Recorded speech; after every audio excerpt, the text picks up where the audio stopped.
Ada seorang namanya Abdullah. Barangkali Bapak Ibu ada yang sudah dengar cerita ini, ada yang belum dengar. Ini kawan lama. Sejak umur 19 tahun kena kecelakaan. Dan biasa kalau umrah, jamaah yang berangkat sama saya kemarin umrah, waktu kita di Madinah, saya bawa mereka silaturrahim kepada si Abdullah itu, agar mereka bisa lihat langsung.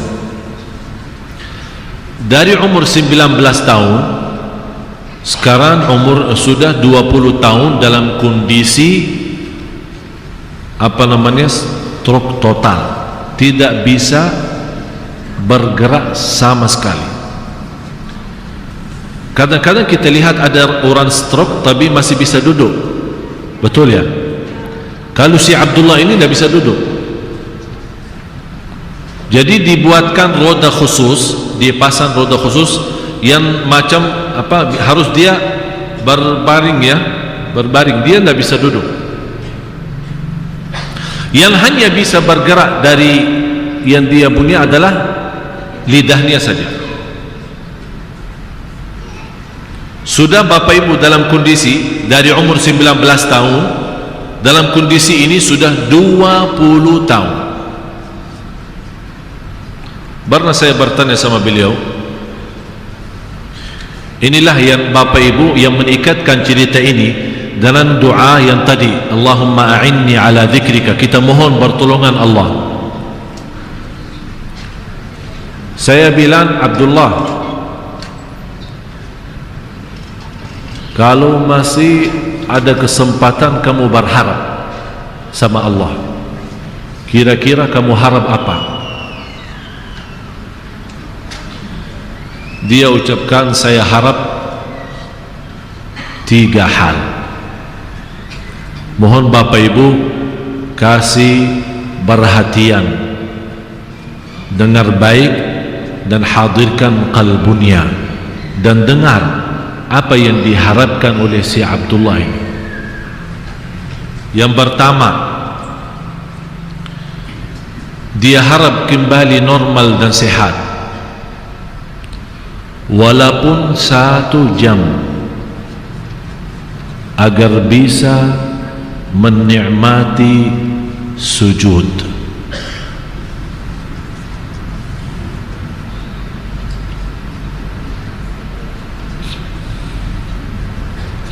Agar bisa sujud, karena beliau 20 tahun jaga salat tepat waktu, salat malam, duha dan segala sunnah-sunnah, tapi dia tidak bisa sujud.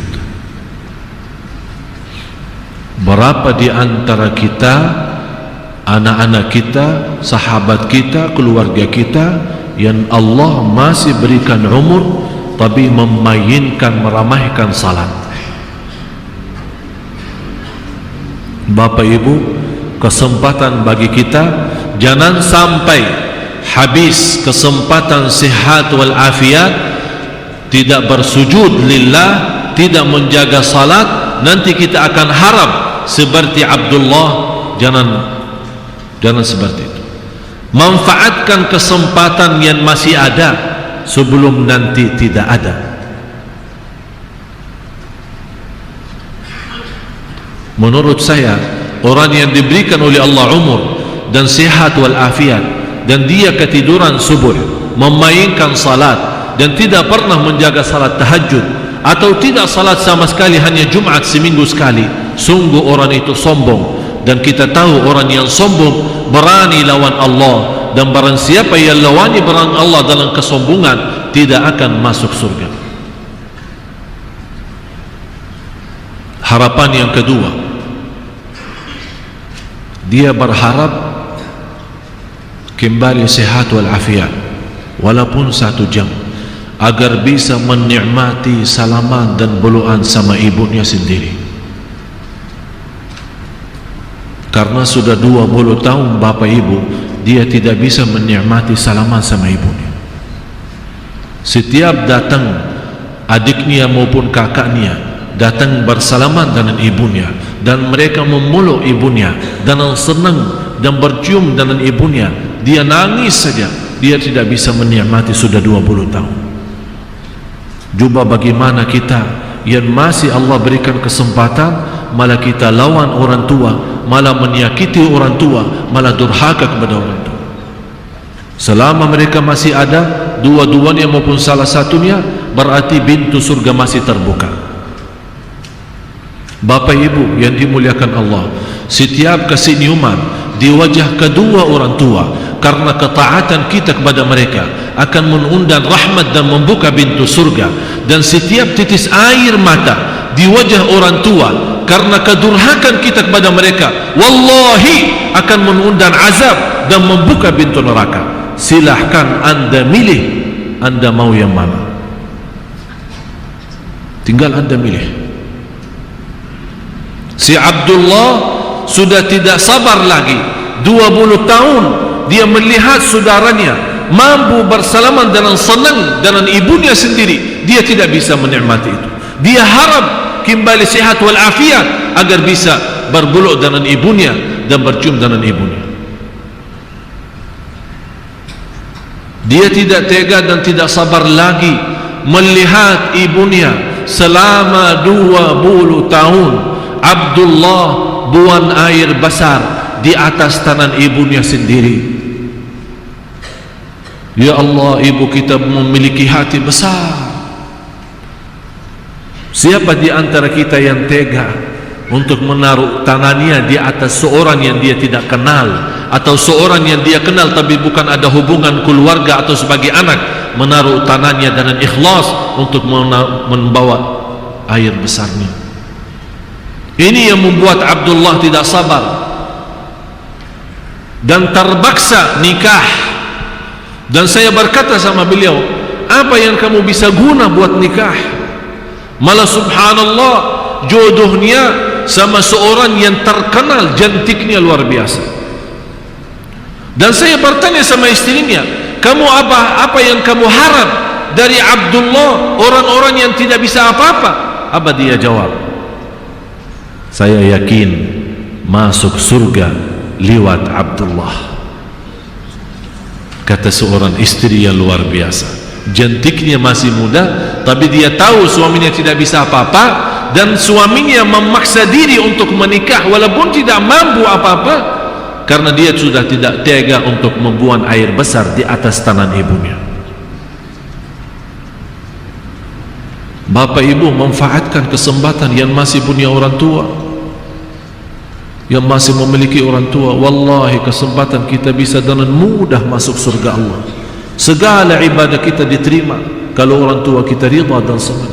Berusaha, yang punya orang tua tapi jauh tempatnya, bukan di Jakarta, dan kita pindah ke Jakarta, jangan lewat satu hari belum angkat telefon mendengar suara mereka dan berkata-kata yang manis yang menenangkan hati mereka, karena sungguh apa yang kita berbuat terhadap mereka dengan ucapan yang baik yang membuat orang tua senang, membuat orang tua senyum, Allah sendiri akan senang. Dan kalau Allah sudah senang, jangan khawatir apa-apa, semuanya akan Allah membina dan memimpin kita dalam segala urusan. Tapi sebaliknya, kalau kita orang yang durhaka, malah menyakiti perasaan mereka, segala ibadah kita, termasuk haji dan umrah, termasuk baca Quran, termasuk puasa dan sedekah, tidak ada gunanya dan artinya di sisi Allah, karena mereka orang tua belum ridha. Harapan yang ketiga, beliau ingin kembali sehat walafiat agar bisa memegang kitabullah dan membolak-balik dengan tangannya. Masya Allah, Abdullah harap kembali sehat walafiat biar bisa bolak-balik Al-Quran dengan tangannya yang saat ini tidak bisa apa-apa. Berapa di antara kita yang sudah sehat walafiat jarang megang kitabullah, kecuali lagi saat butuh, punya masalah kemiskinan baca Al-Waqi'ah, punya orang meninggal baca Yasin, punya orang lagi hamil baca surat Maryam maupun surat Yusuf. Habis itu sudah kita. Padahal Allah memberikan kenikmatan tangan dalam kondisi sehat. Ini Abdullah yang sudah bapa ibu 20 tahun, dia tidak bisa megang Quran. Dia punya harap bisa megang dan membolak-balik halamannya. Saya nasihati bapa ibu, saya mohon dalam segala hormat, jangan lewat satu hari belum megang kitabullah, walaupun baca satu ayat. Satu ayat kita tunjukkan kepada Allah, terima kasih Allah, engkau memberikan anugerah taufikmu dan memberikan kepada kami sihat wal afiat. Masih engkau mengizinkan kami berzikir kepadamu, masih mengizinkan kami masih punya umur. Ya Allah, kami tunjukkan, membuka hari kita, membuka hari kami ya Allah dalam membaca kitabmu, walaupun satu ayat, tapi istiqamah lebih baik daripada banyak ayat tapi terputus. Apalagi kita bersiap-siap mendatangi bulan Ramadan. Manfaatkan bulan Rajab dan Sya'ban untuk mendidik diri, membersihkan jiwa, berbanyak baca Al-Quran walaupun satu ayat dalam satu hari. Baca, menjaga salat malam walaupun 2 rakaat tutup dengan witir. Dan salat malam bapa ibu, indahnya salat malam dimulai dari habis Isya sampai subuh. Jadi tidak ada waktu yang terbatas. Kenapa? Karena Allah Maha tahu. Ada di antaranya yang suka malam terakhir atau di akhir malam dia bangun tapi ketiduran. Ada di antaranya yang barangkali sibuk, begitu pulang ke rumah ketiduran. Jadi Allah mengizinkan salat malam dari habis Isya sampai subuh.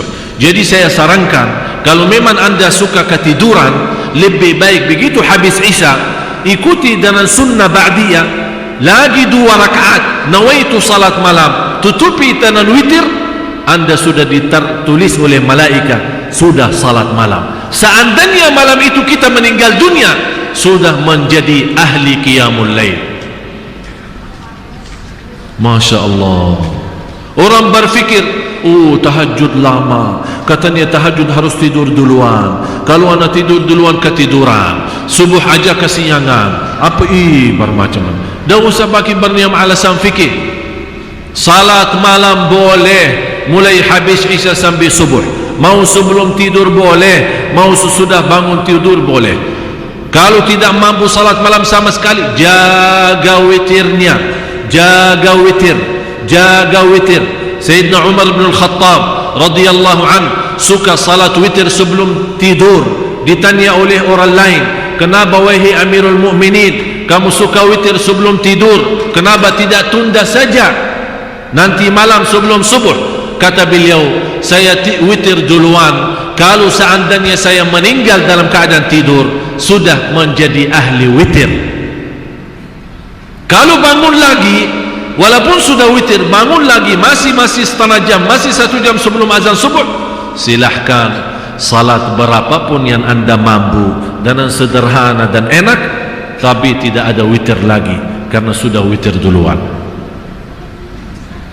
Semoga Bapak Ibu, apa yang saya sampaikan bisa menjadi bahan bermanfaat bagi kita, bisa memberikan wawasan dan mensadarkan kita kembali. Bapak Ibu, saya tidak harap ada di antara kita menjadi Abdullah baru dia punya cita-cita dan keinginan. Padahal Bapak Ibu Abdullah ini yang sudah 20 tahun dalam kondisi itu, yang tidak bisa megang Al-Quran, sudah berhasil menghafal Al-Quran 30 juz. Kalau dia punya alasan di hadapan Allah, ya Allah saya tidak bisa megang Al-Quran, ya Allah saya tidak punya siapa-siapa yang membimbing saya untuk baca Al-Quran, masih kita punya alasan. Tapi bagaimana kita yang sehat wal afiat, kalau ditanya nanti di hari kiamat oleh Allah, kenapa bertahun-tahun kita diberikan kesempatan tapi kita tidak membaca walaupun satu ayat? Bapak Ibu, marilah kita buka halaman baru sama Allah, supaya insya Allah Rajab dan Sya'ban kita benar-benar memiliki persiapan masuk sekolah Ramadan. Dan sekolah Ramadan kita insya Allah semua yang hadir mendapatkan ridha Allah dan dijauhkan oleh Allah dan dibebaskan dari neraka Jahannam. Itu ujung-ujungnya di bulan Ramadan, diselamatkan oleh Allah dari neraka Jahannam. Jangan kita orang begitu datang bulan puasa membaca Al-Quran hanya di bulan puasa, begitu habis bulan puasa kita taruh lagi di dalam lemari, insya-Allah ketemu bulan puasa yang akan datang. La haula wala quwwata illa billah. Siap jamaah sekalian? Jangan insya-Allah. Siap baru insya. Kalau bilang insya-Allah siap berarti belum siap. Insya-Allah. Terus gimana? Insya-Allah. Sudah faham? Insya-Allah. Kapan? Insya-Allah. Mulai insya-Allah. Jadi insya-Allah mulu dah akan terjadi. Tapi kata Allah, fa idza azamta fatawakkal 'ala Allah. Berazam dulu, siap dulu, ada kemauan dulu, baru minta tolong pada Allah. Semoga Allah berikan kepada kita semua pertolongannya. Allahumma a'inna ala dzikrika wa syukrika wa husni ibadatik. Ya Allah, berilah kepada semua Bapak Ibu taufikmu agar senantiasa bisa istiqamah. Ya Allah, berilah kepada kami semua taufikmu agar bisa menahan hawa nafsu kami. Ya Allah, berilah kepada kami taufikmu agar senantiasa mendapatkan segala permohonan dan hajat kita diterima. Ya Allah, berilah kepada kami taufikmu agar senantiasa bisa membina keluarga kami dengan bahagia dan selamat. Ya Allah, berilah kepada kami taufikmu agar senantiasa mampu membaca Al-Quran seterus-terusnya. Ya Allah, berilah kepada kami taufikmu agar senantiasa menjaga ucapan kami. Ya Allah, berilah kepada kami taufikmu agar senantiasa menjadi hamba-Mu yang salih-salihah. Ya Allah, berilah kepada kami taufikmu agar senantiasa bermunajat hanya kepada Engkau ya Allah, memohon bertolong hanya kepada Engkau ya Allah.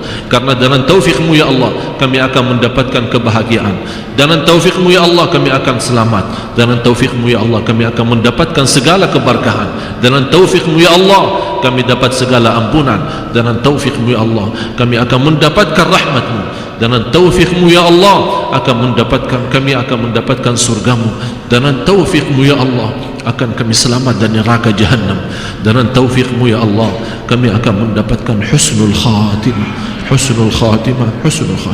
ربنا آتنا في الدنيا حسنة وفي الآخرة حسنة وقنا عذاب النار وصلى الله على سيدنا ونبينا محمد وعلى آله وصحبه وسلم والحمد لله رب العالمين. سبحانك اللهم وبحمدك أشهد أن لا إله إلا أنت أستغفرك وأتوب إليك والسلام عليكم ورحمة الله وبركاته.